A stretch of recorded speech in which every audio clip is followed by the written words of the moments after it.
duplicate questions we got. Can you name a favorite of each one of the categories? A favorite name giver race in Earthdawn.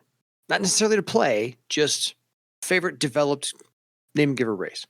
Oh, in terms of the way it's developed then to Scrang, almost without question. It would have been a toss-up between them and Obsidian, but John Rhodes did such a fantastic job with both the essay in Denizens of Earthdawn Volume 1 and the Serpent River book that it's just a fantastic culture the way he developed it. So I think if somebody were to say, what's a book that you can show me that really shows why Earthdawn is cool, I think the Serpent River would be right up there among my choices. Yeah. No argument from the two of us. You're our people. So, favorite discipline? Tough one. Probably the Swordmaster. Potentially some bias there because my wife played one in her early play tests, but still, very cool discipline. Hey, whatever makes it your favorite, makes it your favorite. Any favorite spell? Oh, God. Onion Blood, I believe. Yeah. Oh, yeah. That one. I remember that one. And for those of you who don't know that one, go look it up. Probably that or Razor Orb, or perhaps just one of those. Oh my God spells, right? Yeah, this thing exists. That's a spell. Yeah, that's a spell. Yeah. Watch me work. Any favorite creature out of the bestiary? I really think, though they don't work as great in the game as I wish they did, I love the look of Shadowmance. Oh, yeah. I mean, nothing as cool as a flying manta ray with a scorpion's tail, right? I mean, exactly. Though that's just awesome. I love the two things mashed together. I also do love blood monkeys, just because they played a fun role in my game. Cool. Every GM who's used blood monkeys, I think, loves them because they are invariably the adversary that is going to send player characters fleeing. The creature I used to use a lot in my games, I never really used blood monkeys. I think I might have used them once or twice. My wife always wanted to use me to, like, where are the monkeys? Monkeys. She wanted, and I'm like, you don't understand. If one of them hurts you at all, you guys are done. Like, yeah. Right? But the one I used a lot were Krogan. Oh, they're lovely. Yeah. I would describe the Krogan and the players like kitties, but they knew they were in for a tough fight because they were 50 pounds of pain, but packaged up in a little 10-pound creature. Yeah. Yeah. No, I just my friend the Beastmaster just picked up a Krogan as a familiar now, so he likes it. Favorite horror? I gotta go with the big V, Vertigorn. Fair. Yeah, no argument. And what's your favorite great dragon and why is it Mountain Shadow? Yeah. I don't know why it's Mountain Shadow, but it is Mountain Shadow. It was kind of cool to be able to, use him as the voice in the Dragon's book and in some other places. And the fact that, we knew who he was in Shadowrun was kind of fun. And that was a case where I couldn't have killed him because he was going to die in Shadowrun. So fair enough. And do you have a favorite area of the world or Barsave that was mentioned? I mean, I'm obviously probably Barsave because that was the most developed. But... Yeah. So if the world or within Barsave?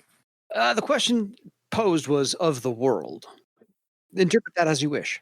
Not really. And within Barsave, it's cheating, but I would probably have to say the Serpent River, even though it is almost all of Barsave. But again, just because the culture that sort of grew out of this Scrang is just so kind of cool and very unlike. Our take on trolls is different. Our take on orcs is different. Our Obsidian are unique. Windlings are unique. Humans and blah, blah, blah. I don't know of another game that's got anything like the Scrang in the same way in terms of how richly it's developed and just, how the way they fit within the world and sort of embody this just coolness and just very unique fantasy world thing. Yeah. And we can end the speculation. It is pronounced to Scrang. Emphasis on the T, right? That's so all three get that the same way. I figured we'd get some other pronunciations throughout this discussion. Right? And they're all wrong. Whatever works at your table, right? Yes, exactly. As long as the person saying it and the person hearing it know who you're talking about, it doesn't really matter, Exactly. So on episode 50 something, this listener's way behind. Someone had asked why Barsav is set in modern-day Ukraine, and the surrounding area was chosen for the geographical setting. Josh said he didn't know, and that was a great question for Lou to answer. So why was Ukraine Or that part of chosen? the world. This showed up on their Facebook group, I think. Fair. And I think I answered it back then, but this was one of the few questions that I kind of knew was coming. There you go. I wasn't sure what else would be coming, but it's all good. So they knew the game was going to be set on Earth in the past, but they wanted to pick a place that was, as much as we have a European market and an Asian market, whatever, to buy our games, the vast majority of the game market is North America. So it had to be a place on Earth that was foreign to North American gamers, right? So it would look exotic and different to North American people. The other thing is they knew that Thera was Atlantis, was Greece, was where it is, right? Yeah. And so it had to be close to that too. And again, I wasn't there at the time when they did this. I don't think they picked the place and said, ooh, look, Greece is right there. That's where Atlantis is supposed to be. We can use that. I'm pretty sure that it all kind of came out together. But a large part of it was to put it had to be on Earth, but they also didn't want it to be North America, like a place that was familiar in terms of geography to the players. That way it felt like an exotic new place. Yeah. And obviously the geography is not exact, right? It's, where the mountains and rivers are is not exact, but it's kind of close. Yeah, volcano. So that's pretty much where it came from. Okay, good to know. I think that'll settle that question from here on out. If you could write one more thing for Earthdawn, what would it be? That is an interesting question. I think I would have really liked to have completed Barsav at War. Even with my earlier comments about whether or not it had been successful, or as successful as I hope it would be. Mm-hmm. I was really fond of the story that we developed for that, like the overall flow of the events. The challenge was going to be how to incorporate the PCs, the player characters in those events in a way that made their contributions feel meaningful, and that it was their story and not just background characters in this bigger epic that was happening, right? Mm-hmm. Yeah, fair. But that's probably the one I really wish I had had the chance to finish. Mm-hmm. I wish that the Dragon's book had been really published, because I think to that point, that's probably the best book we did. In terms of, and again, I showered praise on the Serpent River book earlier, and I don't think we did I don't think any bad books. We could debate about the Theron Empire and why people love it or hate it, whatever. But the Dragon book, just like I said, it felt like some of the best work we'd ever done in terms of telling the story of this world, because we figured out a way to basically make a book about big intelligent lizards, but make it part of the big story and reveal some interesting stuff about the world that I don't think people ever saw coming. Yeah. But in terms of one more thing, probably Barsav at War. More recently, perhaps I've had some other thoughts about some things, but Barsav at War, I think, is the real answer. Fair. Related to that, because this is a feeling that I've sort of had for a while. Do you think that part of the enduring nature of Earthdawn and the desire that fans have had over the past 20 odd years at this point to keep coming back and keep doing that has anything to do with the fact that Barsav at War didn't come out?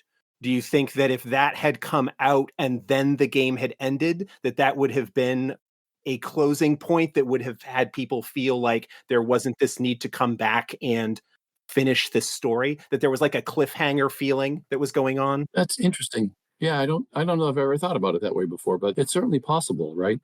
We sort of, FASA released the Dragon's book a few months later, right? I think. PDF. Yeah, it was like put up like the rough layout PDF kind of thing. Right, the PDF, right. No art. Yeah, it's interesting. Sort of, I mean, it was, if the Dragon's book was the last book published in the first edition era, then it is about as big a cliffhanger as you can get. Because by the end of that book, you find out that this big magical family is really the child of dragons, and they have some pretty nasty plans afoot. And to be continued, and then the show was canceled. That's kind of an unpleasant experience. Though I guess like I said, it's a very interesting take on it. I mean, I don't know that event or set of sequence of events or part of the story, it's hard to know how much it played into people's campaigns, right? I will say that it's very gratifying all these years later when I still run into people that tell me how much they've enjoyed playing Earthdawn over the years. I mean, I haven't been involved with it since June of 1998, but it's still very gratifying to me that so much of the core foundation that we built back then is still enjoyed by so many people. But that's a very interesting question to ask, right? Which is, because it ended on a cliffhanger, does that play into it at all? Yeah, like would we see a different situation? Because right now we are seeing like a lot of retro. That's not really the word of revival. Well, yeah, sort of, but like a lot of games that were big back in that same era that had kind of gone away for a while are getting new editions, relaunches with Kickstarters and crowdfunding and stuff like that. Oh, like a resurgence. Yeah, like a lot of nostalgia games. Yeah. Coming out to varying degrees. It's funny, you wonder about it's sort of like the same thing with TV shows and movies. Like they just keep remaking the same stuff over and over again. Yeah. What's better? I'm just going to pick a other property that's not. What's better, Deadlands 3rd edition or something that's brand new? But I do think the nostalgia is part of it. The people that in 1994, 1995, who could barely afford to buy the Earthdawn books when they came out, or had to share them across their now they have lots of extra disposable income, and so cool, I'll buy it all again.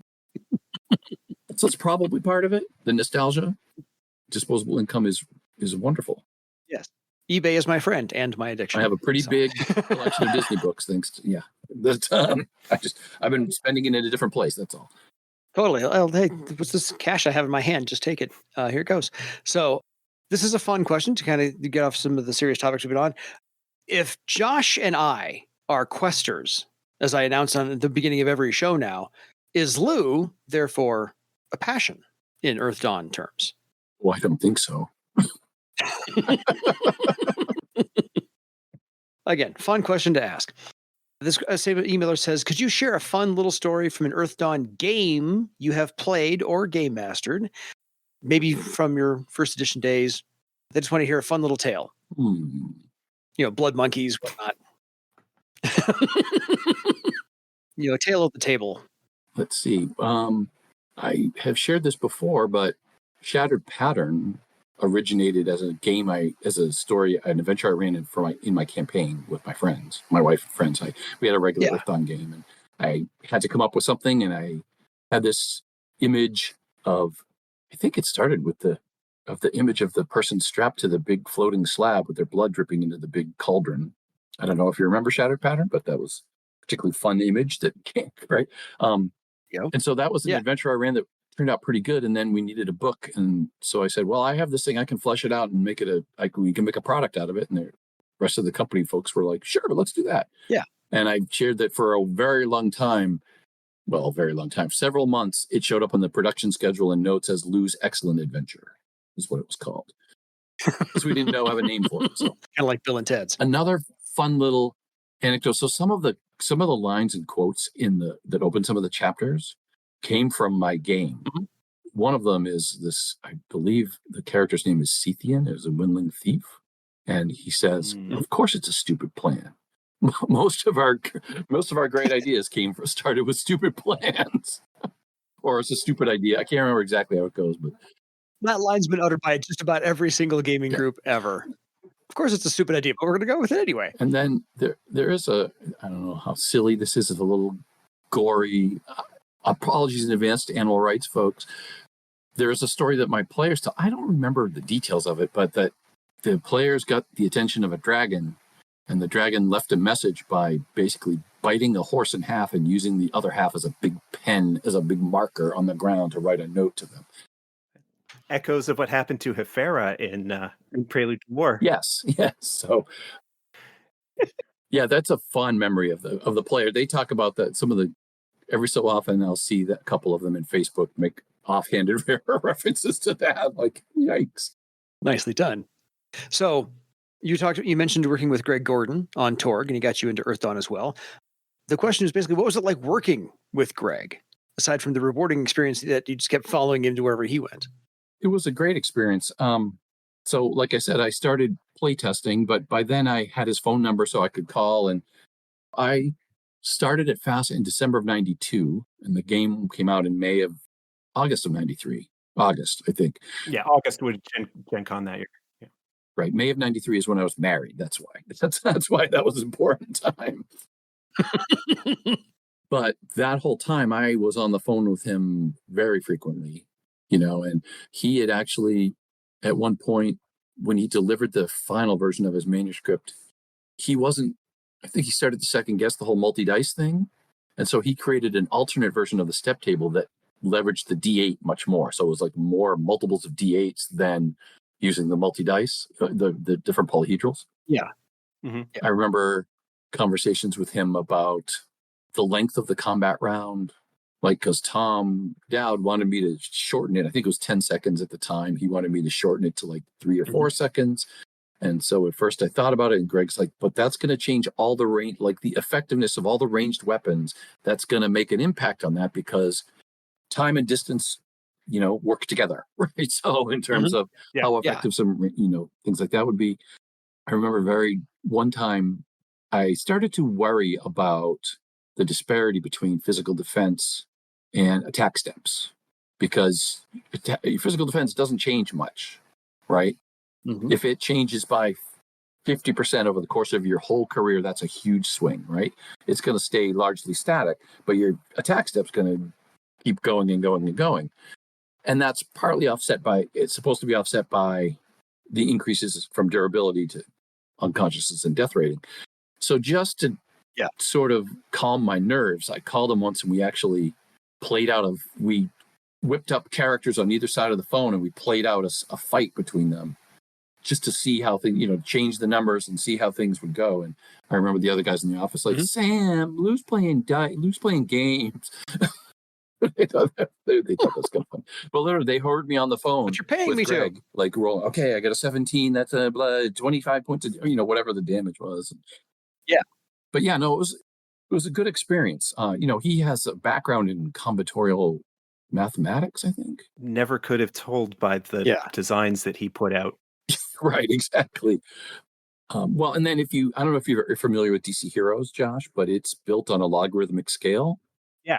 And so every increase and everything is measured in what they call attribute points, but every increase by one attribute point doubles its real world value. So like one attribute point's 10, one AP of distance is 10 feet, 2 is 20, 3 is 40, 4 is 80, blah, blah, like that. But it allows for a setting where Jimmy Olsen with a strength of 2 can exist in the same world as Superman with a strength of 35, because that change is still that big. And actually, in the first version of DC Heroes, Superman, a strength of 50 was crazy. He could move the sun and stuff. It was, but that was pre-crisis, and Superman was pretty godlike back then anyway. As you should. So math has long played a fundamental part in Greg's games. And before DC Heroes, he worked on James Bond, 007. Oh, wow. Yeah. Yeah. So yeah, it was a very cool experience. I got to sort of pick his brain and sort of understand how he sort of approached things. And I think I mentioned this on a post recently on the Facebook group, is that, well, in general, he did the work, he did the rules, and Christopher Kopasik did the setting. There were elements of both that they each did. Like the Quester rules, I think Christopher did those. And so that's why they're originally, if you look at them, they're far more sort of narrative and storytelling. They're 3 abilities with pretty broad application, and it's not as finely tuned as the rules for other things. But there were aspects of the rule of the setting that more came from Greg, like Obsidian were Greg's, the Light Bearers, that's the thing that I think prompted it, were largely Greg's idea. And that was one of those things that when the game came out, it was just too big. So the companion became the stuff that we didn't fit in the core rulebook, pretty much. And the Light Bearers was certainly one of those things. And that makes sense. And again, I mentioned about the Questers before. A big reason why they never showed up is it didn't fit in the story. Mm-hmm. Horrors played a role, but there was no concerted, focused campaign on fighting the horrors or whatever, because the horrors are a collection of bad creatures, but they're not a collective. Yeah. Right? They don't work together. No. One of the stories I heard about some of the plans that never came to be from living room games involved the horrors deliberately trying to find and destroy pattern items of bar save.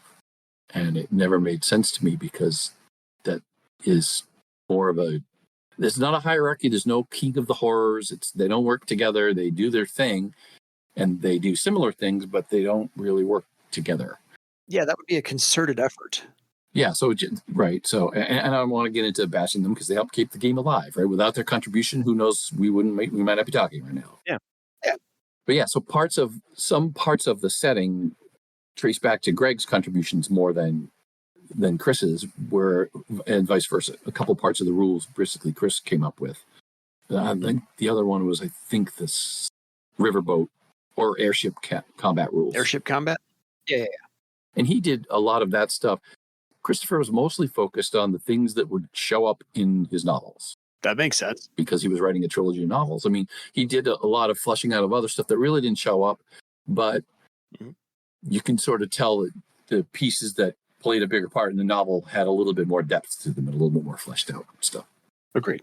So, as much as you want to talk about this, what's it like to officially go from one system, as you said, DC Heroes a little bit, Torg, to Earthdawn? What's it like going from one system to another system, and any kind of culture shock associated with that environment, with people you're working with, the creative environment? Or you mean in terms of working on and writing for?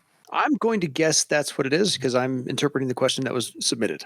Because I got to believe almost everyone here has done this from a player or game master standpoint, right? They've played D&D and then they played Top Secret, or then they played Call of Cthulhu, or they played Deadlands, or Star Wars, whatever, right? It's not culture shock. I mean, you do have to sort of. It's like in any job, you learn how to work with people in different departments and who have different strategies and different approaches to how they do things. So the conversation, for instance, I did some freelancing for TSR along the way too, right? So a conversation I might have had with Bruce Hurd at TSR was probably different than the one I was going to have with Greg at West End Games when I was working on a Torg thing, or the one I had with Bill Smith at West End Games when I worked on a Star Wars thing, right? So it's not so much culture shock as it is being adaptable. You just need to meet people where they are and work with people where they're coming from. And I don't know if that's really responsive to the question, but we'll hope so. Works for me. We will hope so. Yeah.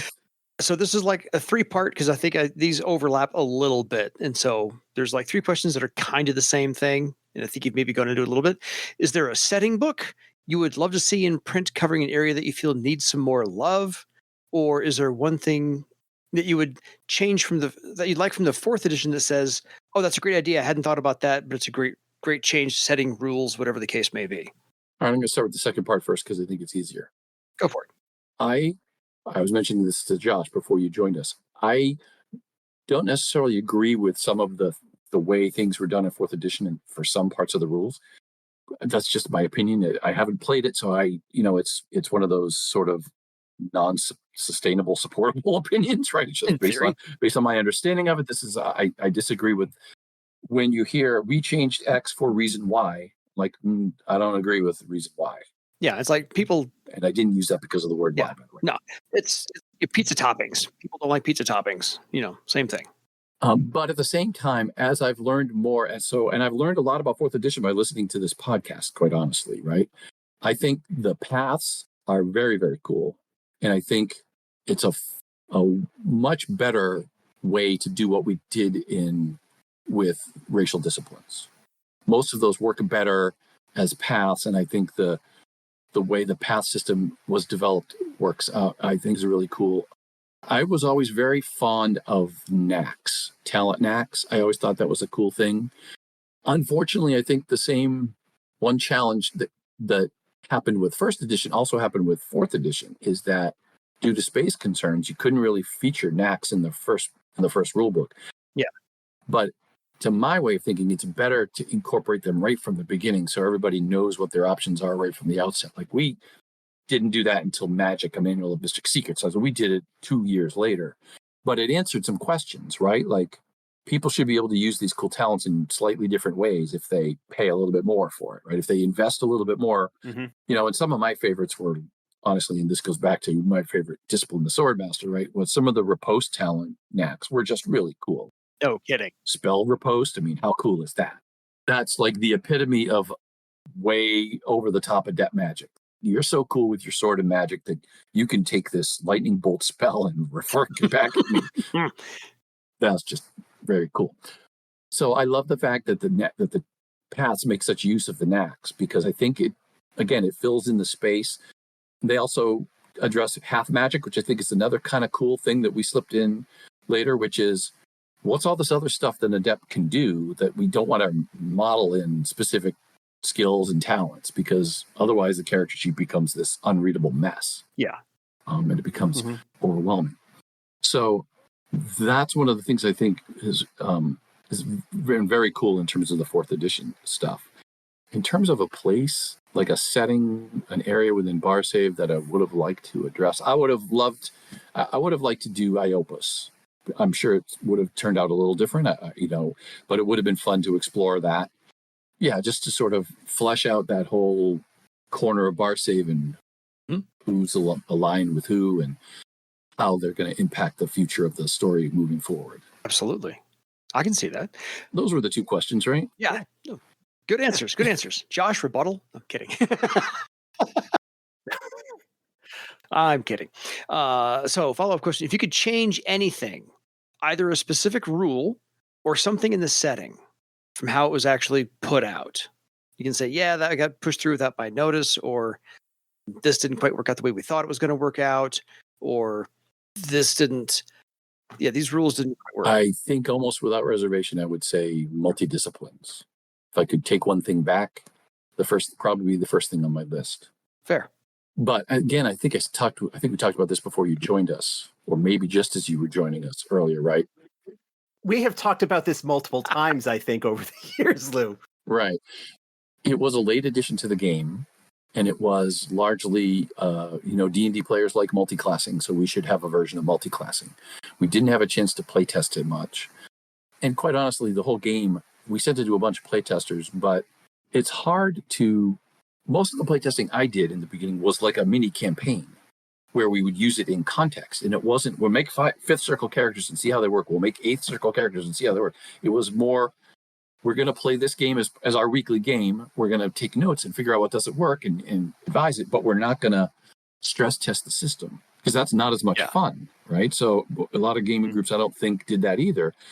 I don't know that the game was tested extensively in the upper circles, and one of the other things that people notice, one of the other consequences or prices of the multidiscipline rules was one of the ideas from the early days was that as it got into the upper levels, like the master levels, master circles, that disciplines would start to take on the abilities of other disciplines, which is why some of those 13, 14, 15 circle talents in 1st edition were like 1st and 2nd and 3rd circle talents for other disciplines. It seemed weird that a 13th circle warrior would get forged weapon, right? And I don't remember if that's exactly an right one, but some of the talents they were getting way late were 1st and early circle talents for others, because the intent was as they get really developed, they need to broaden a little bit, so we'll give them these other things. Well, then you throw in multidiscipline and all of a sudden those things become almost useless, because for a small legend point expenditure, they can basically become a 3rd circle weaponsmith. As if a 5th or 6th level circle swordmaster can become a 3rd circle weaponsmith without spending that much, relatively speaking, to their own abilities, because of the scale at which the cost of the things go up. Because of the Fibonacci series, I loved it because it.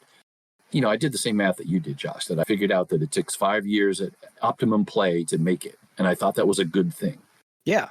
Because there should only be a handful of 13, 14, 15 circle adepts of any discipline in Barsave, right? There shouldn't be 100 of them. Yeah. There should be 10 of them, right? Or maybe not 10, but, Small handful. I sort of like that. Get to 6th circle, retire, and open a bar. Right. But the challenge then being, right, how do you, 25,000 legend points, and now my melee weapons is 1 better, as opposed to I could use those same points to to become third circle in like 4 disciplines, Now, obviously, multidiscipline more than a second is not something that really happens except for the L's on the wheel and the path and the journey and such. Yeah. So long way to say the multidiscipline rules probably, but what compounds it is we created NPCs that were multiple disciplined. And those were cool characters. And so we couldn't really go back and say these rules don't exist anymore. Yeah. So funny story.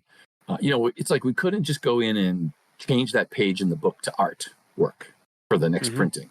And the reason I use that as a specific example, in Shadowrun first edition, if you look at, like the book I have is a first printing of the Shadowrun first edition rulebook. If you get a soft cover from like a second printing, I think even. Yeah. There's certain pages where paragraphs are missing and been replaced with artwork. Oh. I was literally in a game once and I'm like, look on page 52 on the right column. It talks all about, I can't remember what it was about. I think it was about splitting your attack dice. I can't remember what it was. Counting successes a different way. And the guy's like, what are you talking about? I'm like, it's right there. And he goes, look, I got a picture there. What are you talking about? And literally they had replaced a paragraph of text with a piece of art. And I asked Tom about it and he's like, yeah, that rule didn't really work. So we just kind of covered it up. We didn't mean for that to happen. But again, we were too in deep with the multidisciplines thing. So we couldn't really do that. But that's the one thing I probably would have changed. Fair. Josh, you? Question applies unilaterally. I agree. Multidisciplines make multidiscipline and human versatility are the biggest nightmare for designing new abilities. Yeah, I mean, because it means that anybody in theory can get access to them. So you need to think about how they interact with everything else. Yeah, I've heard you talk about that before, and I get it. Though I'm not as down on versatility as some people, but yeah. No, I understand the concern. I just wonder if I think part of what's interesting about the way people play these games is this emergent stuff, right? Which is, I never thought about combining this before. Yeah. Versatility by itself, I think, is a cool thing. It makes humans sort of different. Yeah. Mm-hmm. And I think like the Journeyman was an interesting experiment in terms of all they have is versatility and they just have to buy whatever it is they want. It's a very different approach to, it's such a different thing. And it obviously it forced us to write special, rules about which ones can be used for which, and you can't have multiples of this, and you can't do this, and, you can't take all the spell matrices from. Yeah, I know. But yeah, I mean, it do add a bit of a design challenge. A little bit. When anything can work with anything. Yeah. So what's the one thing you never got to introduce? Had you been doing this longer than the 5.5 years you were doing it, given enough time in the bar save map or outside the bar save map, what is one thing you would have liked to have just ever gotten to that was not on your radar back then that probably hit your radar in the last 25 years? Hey, this is an interesting question. That is an interesting. I've already alluded to it. I think one thing is the return of the Earthdawn. I think that would be fun. It would have been cool to explore what civilizations would have been like in the different areas of the world, particularly further away, North America, South America, Antarctica, Australia. Yeah. Oh, Antarctica. And even Cathay. I mean, you're right. Had we gotten to the point where we explored Cathay, I'm sure it would have turned out to be a little different than what they did in third edition. Agreed.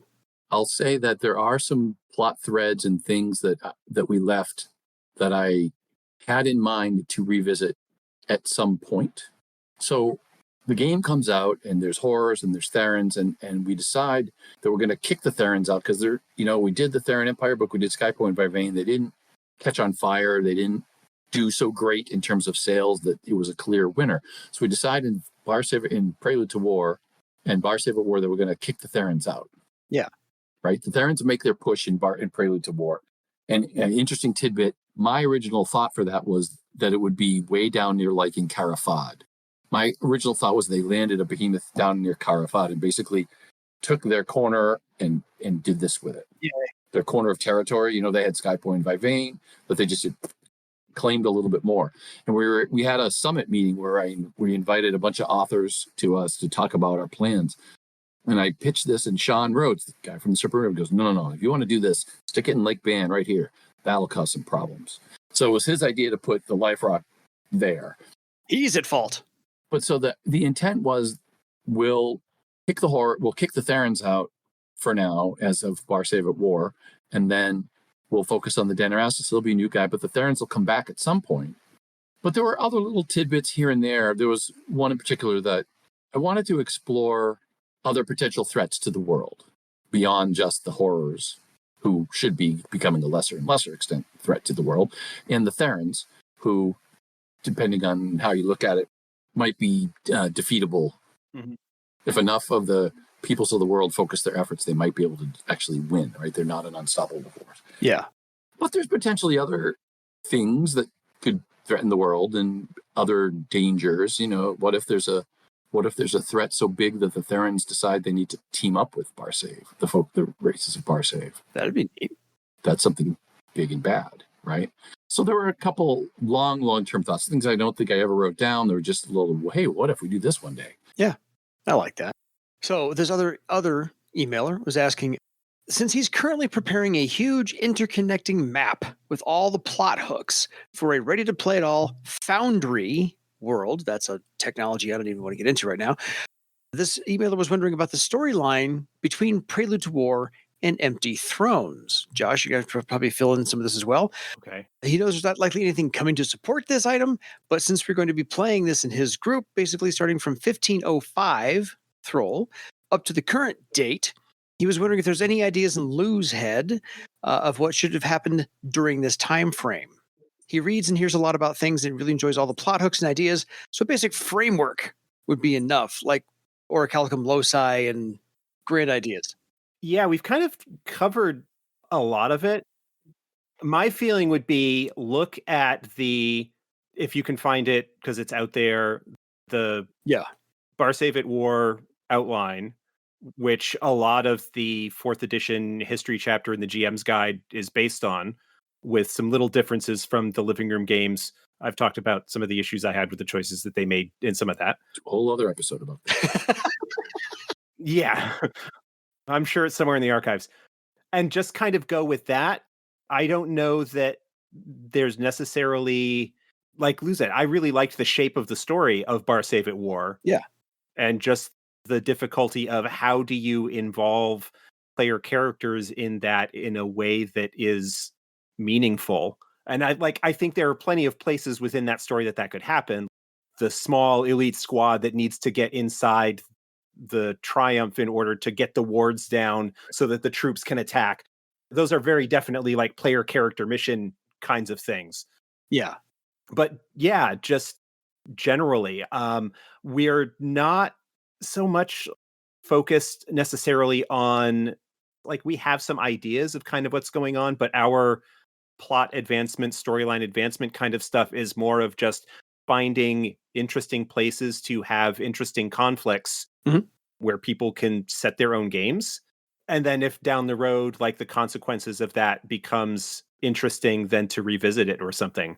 Fair. Took care of the next question that was proffered, so done. Yeah, and some of the things that we had thought about were things that would have happened in Barsave at War that already did, which, like the taking of Jairus and just what the Danerastus were going to do in the wake of the war was yet to be determined, for us, at least. Yeah. At our point, this whole idea of Yule Danerastus being assassinated. I assume he was assassinated. He didn't just die of old age, right? Oh yeah. He exploded. Right.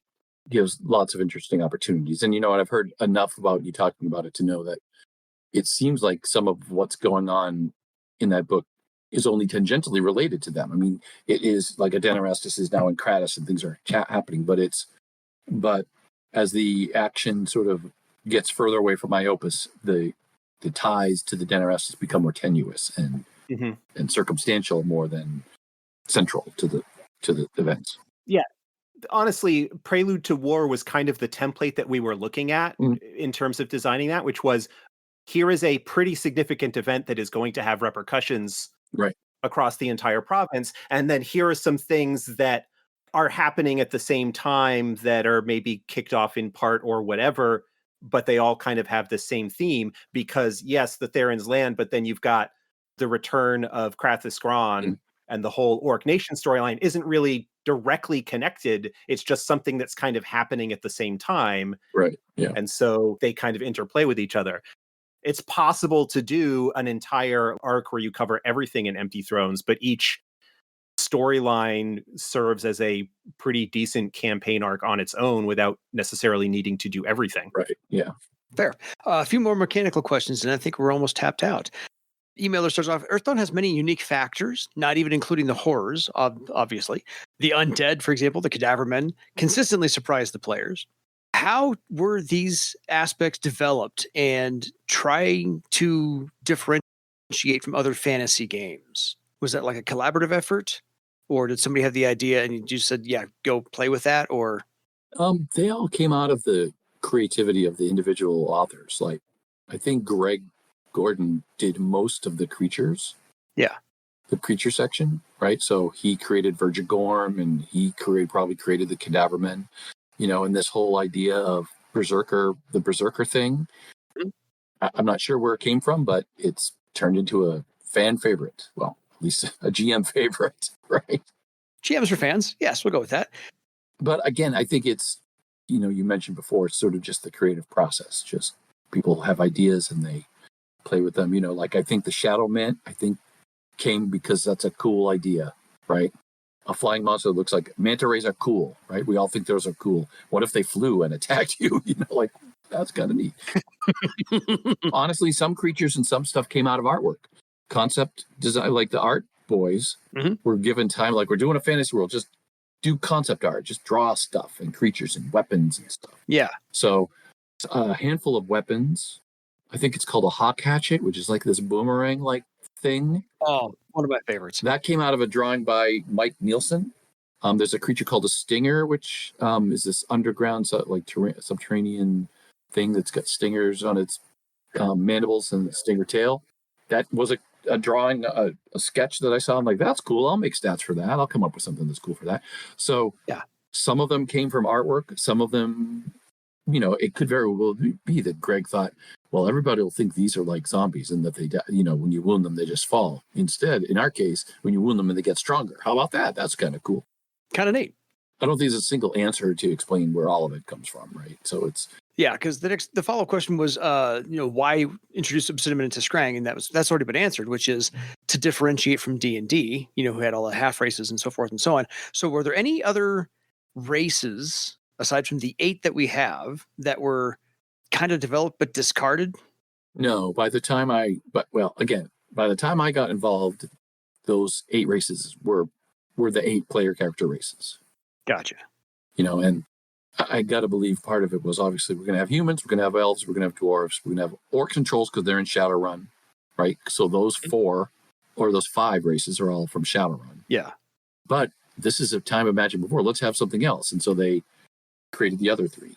Completely makes sense to me. Yeah. No argument here. So what input or knowledge do you have about the development of the magic system? Since it's very different from the magic systems that were being developed in the early, mid, late 80s and 90s for other games at all.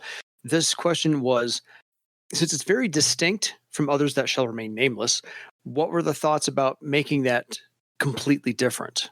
If you know anything behind that design process. I think there are 2 aspects of this. And again, this was all largely in place by the time I got involved. But I think in terms of spell magic, all adepts are magical. So your warrior uses magic to power his melee weapon's talent. It may not always look it or seem it, but it's true. Because he can swing his sword every round, a wizard should be able to cast a spell every round, right? So that's their thing. We don't want to use spell slots, right? So we need another way to throttle availability of spells. And that's where matrices and threads came in. Mm-hmm. Rather than say you can only cast these 5 spells every 8 hours, and after that, we want to move away from the 15-minute adventuring day. The spell matrix and thread system was a way to sort of, again, throttle what a wizard could do, right? They could do it all day, but they may have to do it they can only have certain ones available, and they can only do it every other round or however you want to look at that. Yeah. So that's definitely where that came from. It was a way of... You have to put a limit on something.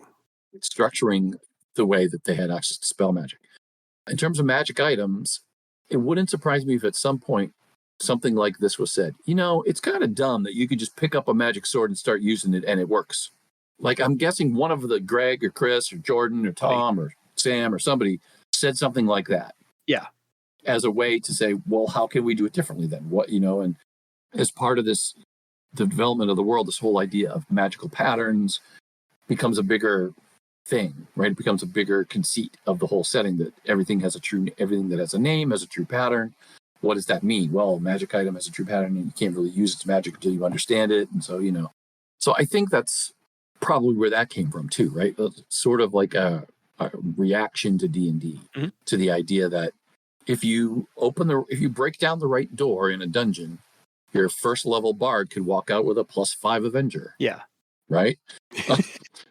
That's kind of, obviously the DM has done something wrong in that case, but it was, a response to that, I think, which is, how should magic items work? Maybe they have to invest in them before they work. And then I see that adds a little balance to the game. Having not only a cost, but a cost in terms of time and research and knowledge all played together to sort of create this other approach to how magic items work. Yes. So I have like one follow-up question, and then we can get to the sign-off here real quick, which is, if you could, like an unlimited budget, if you could create a new game today, what would it be? I could create a new game today. Yeah. You got, I can't say unlimited time, but you got a couple of years. You got an unlimited budget. You're going to lean more sci-fi, more fantasy, more outer space, more... What you going to do? So it won't sound that original now, but when I first had the idea for this game, it was quite original. Yes. I think.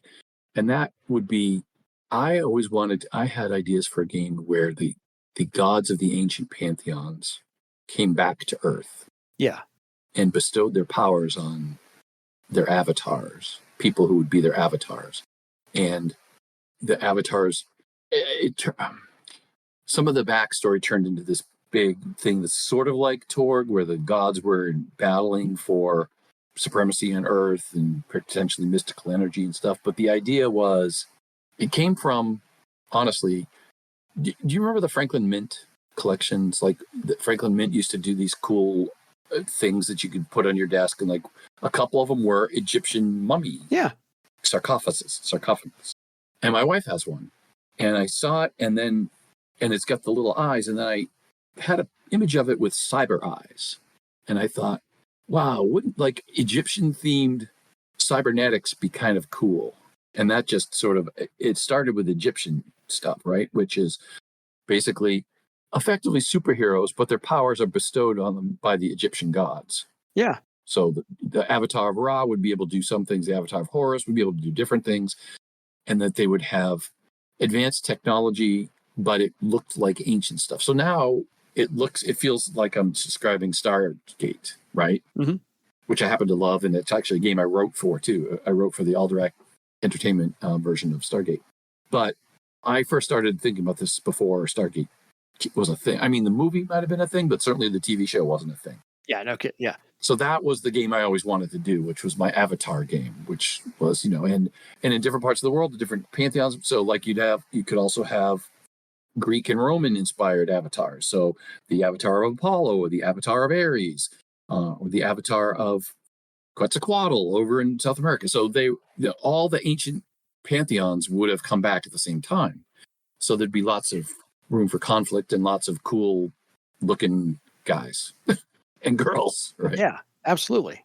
Like, did you watch one of the Marvel shows? It's a TV show, probably not, but I've seen all the movies though. Oh gosh, which one is it? Moon Knight. Oh, Moon Knight, yeah. Moon Knight. Oh, yeah. So the female, when she becomes the Egyptian superhero, in the end, like in the last episode, she has like the metal wings and she's out kicking ass out in the street. Yeah. That's the exact kind of image that I had in mind for these avatars. Nice. Which were like superheroes, but they don't do superhero things, but all of their trappings are inspired by ancient civilization, ancient deities, and ancient pantheon sort of artistic motifs. Cool. You should look at Gods of the Fall from Monty Cook Games. That might be some inspiration for you.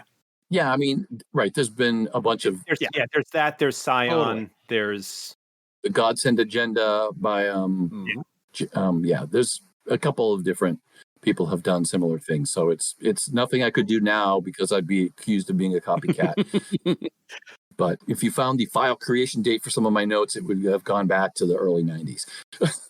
That's absolutely great. I love it. Josh, same question. No, I'm not going to answer it. Lou has the advantage of not being actively in development of anything at the moment. I can't distract myself. Right. So, because you know what? If you start getting Josh thinking about some other game he wants to write, we'll never see the Europa source. And we need to see the Europa Yeah. source book. Yes, we do. Absolutely. So there's a couple of sign-offs here from other people. One emailer said, Lou, thanks for all of your work on my favorite RPG.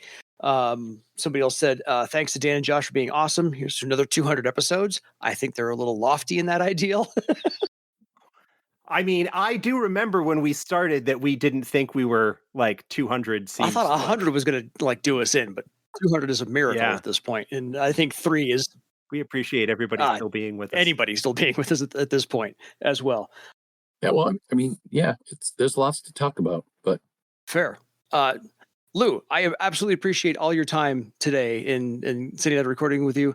It has been a fantastic educational experience. I love meeting you for the first time. Wish we could do this again more often. I'm happy to come back whenever, but you know, it's not my thing really. It's your thing, so it's all good. We're just carrying the torch that you lit on fire. But I'm going to keep listening. Like I think I mentioned before, I'm halfway through the episode about cares. Every Wednesday, I go to my app and I download it and I read the notes to see what it's going to be. I'm not thrilled about the Rennell series just because, you know, but I get it. There's only so many. Yeah. What are you going to do, right? Yeah, exactly. Oh no, I'm not thrilled about the Rennell series either, but we have to mine for content, and I've never used the Bloodwood other than Mist of Betrayal, essentially. So it's for those who like to be in the Bloodwood, we got to cover their stuff too. Don't get me wrong. The Bloodwood is an interesting book because it was nominated for an Origins Award. Nice. And it was up against Delta Green, I think. The original Delta Green, yeah, that. I don't know if you remember the original Delta Green. Yeah, oh yeah. And I debated honestly which one I was going to vote for, even though I worked on the Bloodwood. And I ended up voting for the Bloodwood mostly because it was a book I was afraid of. Yeah. In some ways, because we had built up this myth and lore about the Bloodwood. Oh my God, it's so this cool place. Like, could we do it justice? Could we do a book that actually brings it to life in a way that lives up to this promise? Yeah. And I think we did. I think it did. In the end, I think we really did. And so, yeah, I would agree. But it's one of those situations, like it was one of the few books that I was sort of, like I said, afraid of, just because I wasn't sure we were going to do it justice. Mm-hmm. But no. But in the end, and I don't mean to say that I think that it's bad or the Rennells are stupid or anything. It's just there's not as much meat on them as there were about the chapter about the trolls, the dragons, or the houses of the Scrang houses, or the sky, the troll moots, or the secret societies. Right, secret societies, or the paths, or lots of the other stuff. Mm-hmm. I think there's just more. I mean, they're all highfalutin elves, right? So they're doing their own thing, right? Yeah, like I said, it reminds me a lot of the Vampire of Masquerade. Just a lot of the political maneuverings and backstabby kind of things. So it's less action and more, political intrigue and all those machinations. Interestingly enough, and completely coincidentally enough, the two people who wrote the bulk of that book had worked on Vampire. Jennifer Hartshorn and Ian Lemke wrote most of that book. Nice. With guidance and direction from us, but they had worked on. I think they were working at White Wolf at the time. Actually, it was an interesting crossover. Like I said earlier, it's a small industry. Yeah, and it wasn't like, oh, we're doing Bloodwood and these elves are like vampires, so let's find people. It didn't work out that way at all. They just a lot of people did freelancing for other folks. Oh yeah. Depending on their availability and such. I mean, I never did when I was working for FASA, but I think I could have if I wanted to. I did a handful of other things while I worked there. I wrote some articles for Shadis. I wrote an article for a short piece for Arcane magazine. I don't know if you even remember that. It only lasted like 4 or 5 issues. Fair.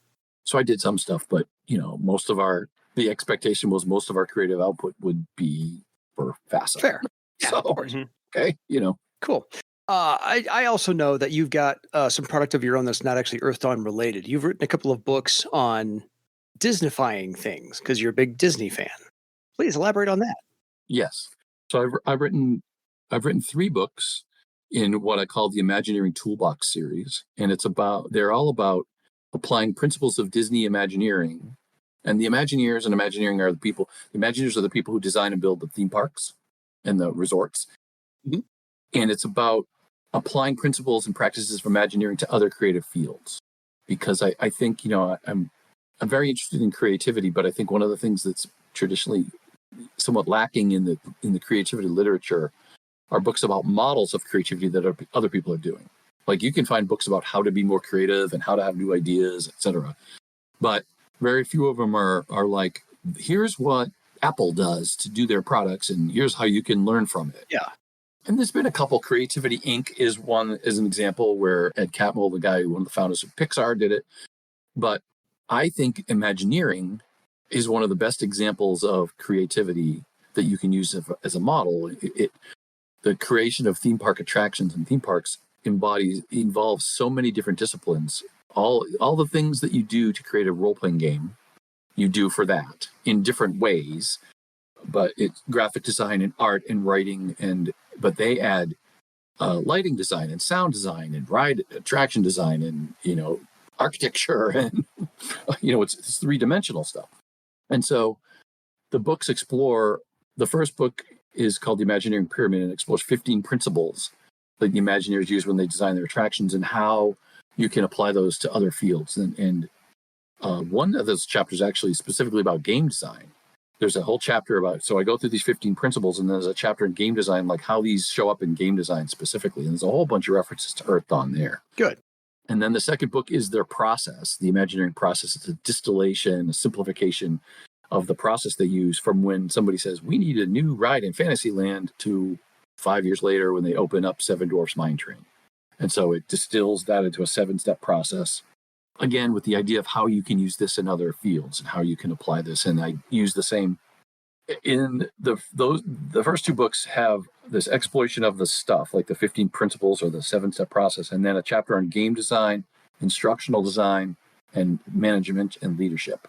And so in the second one, I did the same thing. And so, for example, in the second book, the Imagineering process, in a couple of the steps, I go into some detail about the design process that we used to create some of the Earthdawn products.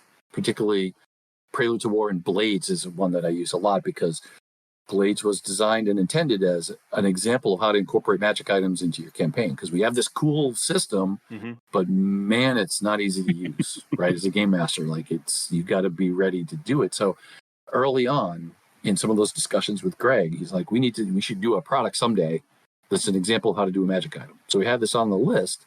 And then it was, well, if it's only a single magic item, then only one player really cares. So that's why it became a match set of daggers, as many as really, we made it 8, but it could be as many as they need. If the party was 9 or 10, it could have been 9 or 10, right?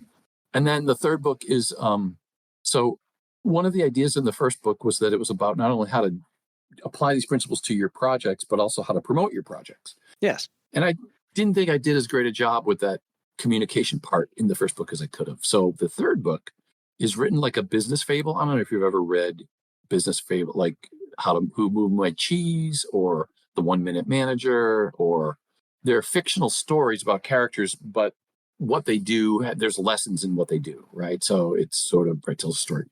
So in this book, a group of friends meet at Magic Kingdom, and they take a tour of the Magic Kingdom with a former Imagineer who shows them how the Imagineers tell their stories, because these are old high school friends who only get together when one of their friends dies. Like, they're people, they were the best of friends, but life pulls them apart. And the only time you ever see each other is at a funeral. Yeah.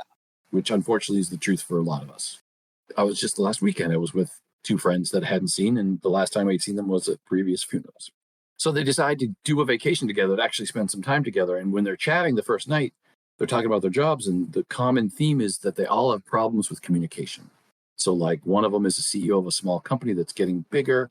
He used to be able to talk about things at lunch with his team of 12. Now his team's 150. Can't do it that way anymore. He's got to come up with something else. One of them is a Disney travel agent who has trouble explaining to her clients that she doesn't charge anymore it doesn't cost any more to use her than it does to do it on your own, but she adds extra value. How does she communicate that? So they all have problems telling their story. So the Imagineer shows them how the Imagineers tell their story and how they can apply it to their own situations. Yeah. And it's written as a fictional book with this group of people that walk through the kingdom and such. Very well done, sir. Cool. I've been meaning to pick up those books since you first talked about them. It's all good. I understand. It is amazing because all three of us can go to Amazon and type in our own name and come up with product. And I think that's just a weird thing. That's a very surreal thing to do. Right. Well, it's funny. So I think it was the third book. A friend of mine. So my wife and I ended up working, helping out with a local music boosters organization for many, many years because our kids were in band and chorus and such. And the band director, one day, the third book came out and I told him about it or something. It came up and he did that. He Googled me and he found a bunch of Earthdawn stuff. He's like, so I found your Disney books, but I found some other stuff too. I'm not sure what this is all about. Because, if you're not in this world, it's very alien. Yes. Right? If it feels like you came completely out of left field if you're not from this world. So I had to kind of, on a previous life, I pretty much worked as a game designer. Absolutely. Nothing to shy away from. Josh, any follow-up questions? Anything I did not ask? I mean, you've had more conversations with Lou than I ever have, so. God, no. We've been at this for 2.5 hours at this point. I really appreciate you providing us so much of your time, Lou. I knew it would be more than an hour, but I didn't know it would go this long. And it's fine. I'm not complaining. I'm happy that I could probably talk. Yeah. I could keep you on for another 3 hours. That's just me. I could probably keep going, but yeah. So yeah. Always great to talk to you. I appreciate you coming on. I appreciate your support of the show and you sharing your memories and insights and everything on the Facebook group and right. All that sort of stuff. Some of which I knew, some of which I didn't. So it's great. Yeah, it's like director's commentary on a DVD. Some of them are very obscure little things that I just, I can't remember what off the top of my head, but every so often something will come up like, oh yeah, this reminds me of this one day when this guy said this thing. And it was just completely, we got some of them are stories we've talked about before. Some are just like, I hadn't thought about that in 100 years, Fair. Lou, I'm going to give you the sign off for the show. And I think what you signed into any Earthdawn book, I think needs to be the last 3 words for today's show. Right. So we will sign off with the words that were once my screensaver when I worked at FASA. It bounced across my screen when I was away from my desk. And those words are, Earthdawn forever, baby. See you next time, folks. Good night.